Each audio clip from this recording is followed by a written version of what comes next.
Buen día. Muy buenos días, damas y caballeros. Aquí estamos. Aquí comienza 1+1 de este día,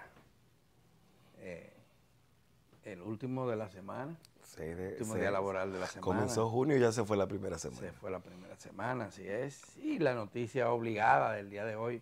Hay dos noticias muy trascendentes, una a nivel nacional y otra a nivel internacional. La nacional tiene que ver con la exhibición de madurez que hizo la democracia dominicana en el día de ayer, al juntarse 3 expresidentes y el presidente de la República en un acto que también congregó a otros líderes nacionales para abordar el tema dominico-haitiano y el tema haitiano principalmente. El presidente Luis Abinader fue el orador principal de ese acto y allí pues ponderó la necesidad que tenemos los dominicanos de buscar consenso para abordar el tema haitiano en cuestión. Y en ese mismo sentido, en ese mismo lineamiento se pronunció el señor, el coordinador del CES, el Consejo Económico y Social, que es un organismo intersectorial importante en el país, es decir, Rafael Toribio. Rafael Toribio habló de la búsqueda de consenso y se planteó la agenda. Se planteó la agenda, van a conocer también la metodología breve, de manera abreviada, sí, y los trabajos en simultáneo. La metodología la conocerán de una vez en la primera sesión. Sí. Pero ayer era el acto protocolar formal de ese acontecimiento. Se reveló antes del acto,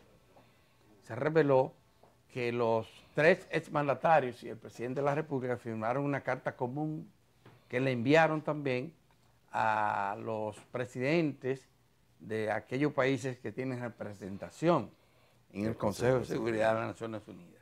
Y lo que le están planteando es que se amplíe la presencia de una fuerza internacional en Haití, se amplíe para que sea una fuerza mixta, liderada por Naciones Unidas y no como ahora, que solo están los kenianos. Kenia y un par de naciones más, sí, sobre todo del Caribe. Ojalá triunfe esto, ojalá prospere esto y que haya entonces una mayor acción contra las bandas.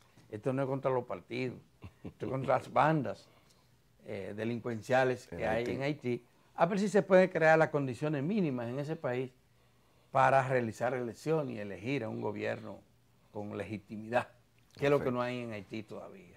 El gobierno provisional, y sustituyó a otro gobierno provisional porque el que estaba legítimamente constituido, quien lo encabezaba, fue ajusticiado. Ajusticiado no. Bueno, asesinado. No, asesinado. Asesinado el consejo. Tiene nada que ver con justiciamiento. Es al revés, humanicidio. En su casa, en su residencia, lo mataron. Bueno, ese es el acontecimiento nacional. En internacional, señores, el pleito que tienen dos poderosos, los Estados Unidos. El presidente de ese país y el hombre más rico. Y el que hasta hace unos días era uno de sus mejores amigos. Eran aliados, se divorciaron y se están tirando los trapitos al sol. Aquí decimos que es aquí, a veces queremos que es aquí, que nos desnudamos en el aire. No. ¿Y a qué nivel? Allá, ¿a qué nivel? Oye, qué acusaciones. Sí. Se están planteando allí, hablaron hasta por los codos en el día de ayer, los dos caballeros que fueron aliados en las elecciones pasadas. Bueno, y era una de sus fichas más cercanas. Sí. Y él dijo que Trump no hubiese llegado al poder, nos estamos refiriendo a Elon Musk, que Trump no hubiese llegado al poder sin él. Y Trump tiene que agradecerle. Y puede guardar una parte importante de razón, porque el respaldo en el momento en el que le dio, sobre todo con legitimizar los discursos de odio, raciales y de discriminación a los migrantes, que anteriormente la plataforma comprada por Elon Musk, Twitter, ahora X, fue uno de los pistoletazos trascendentales también de la campaña de Trump. Malo cuarto. El apoyo importantísimo fue el dinero. Pero palabras más, palabras menos, Adalberto. Yo creo que esto tiene también una seña en términos políticos y es cómo ha cambiado el modelo político y las figuras sobre todo. Lo que se espera, el comportamiento que se espera de figuras del nivel del presidente de una potencia del mundo, la primera, y que tenga este tipo de manifestaciones en espacios, ya no decimos solamente en el marco de sus relaciones primarias y cercanas, sino sus relaciones de Estado. O sea, un hombre cercano, parte de su comisión técnica y demás. Y hoy vemos estas manifestaciones. Creo que deja mucho que desear y nos apunta hacia dónde va el derrotero, sobre todo de esos sectores radicalizados en la extrema derecha. La diferencia de ambos viene dado por el proyecto que ha mandado al presidente Donald Trump al Congreso Nacional, que se plantea algunas penalizaciones a algunas áreas y el enfoque que tiene pues no le gusta a algunas de las corporaciones que se han planteado que existen en los Estados Unidos. Claro. Definitivamente, sobre todo aquello que tiene que ver con la tecnología. Y, bueno, el empresario se ha sentido no, y tuvo unas pérdidas y tuvo unas pérdidas significativas, colosales, con lo cual pero ahí no también tenía el dolor nada que ver con esta decisión de ahora, sino con otras cosas. El marco ya generado por Sí, Estados Unidos. Definitivamente. Bueno, vamos a ver, pero la verdad es que palabras han habido. Palabras han habido y hay que esperar cuáles van a ser los resultados de esto.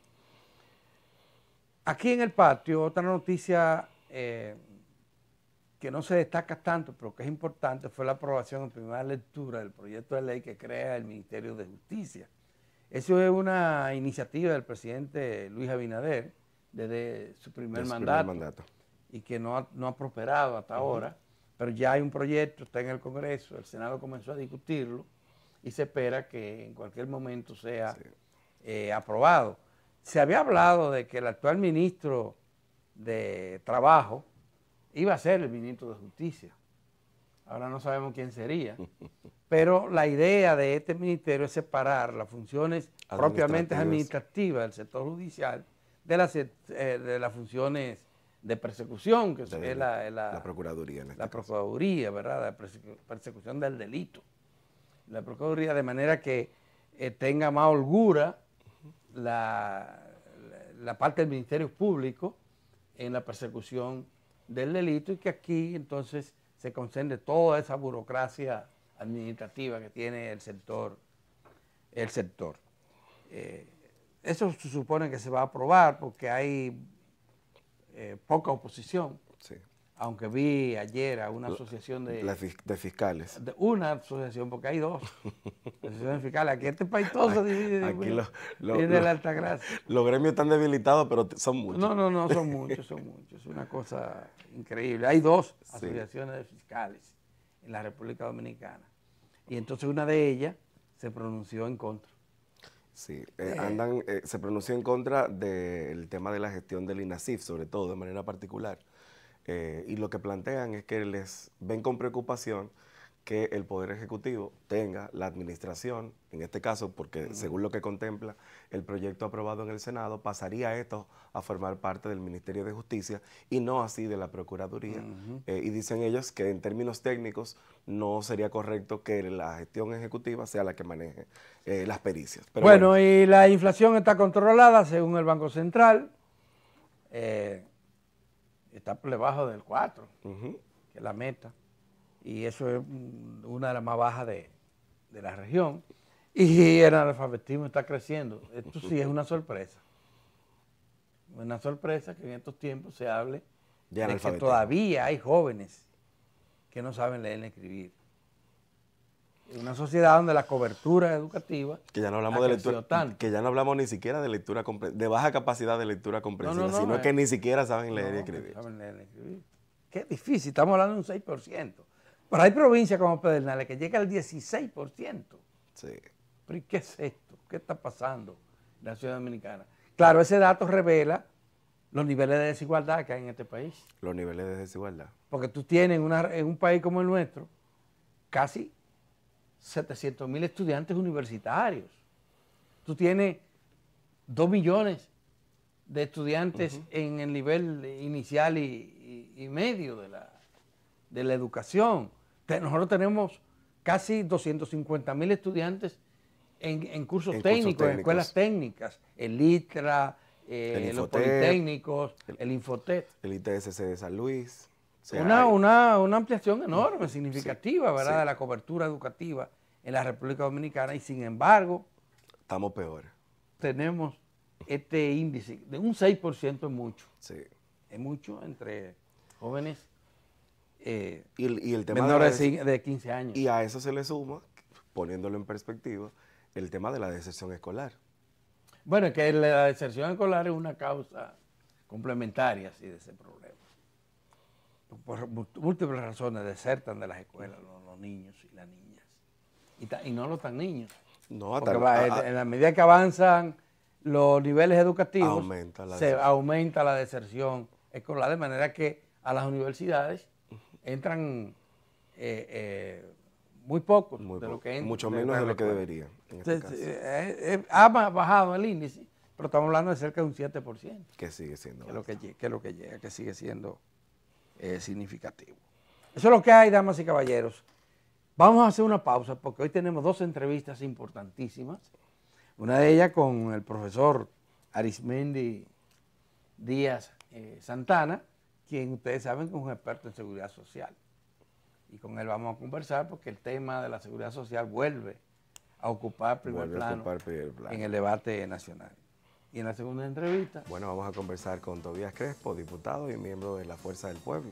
Con él hay muchos temas que hablar, de su agenda legislativa, pero también de cómo está pensando y qué ve la oposición que está ocurriendo en la República Dominicana. Y del transporte, que él es experto en eso.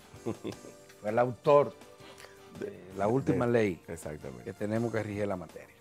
Bueno, quédese con nosotros. En un minuto volvemos.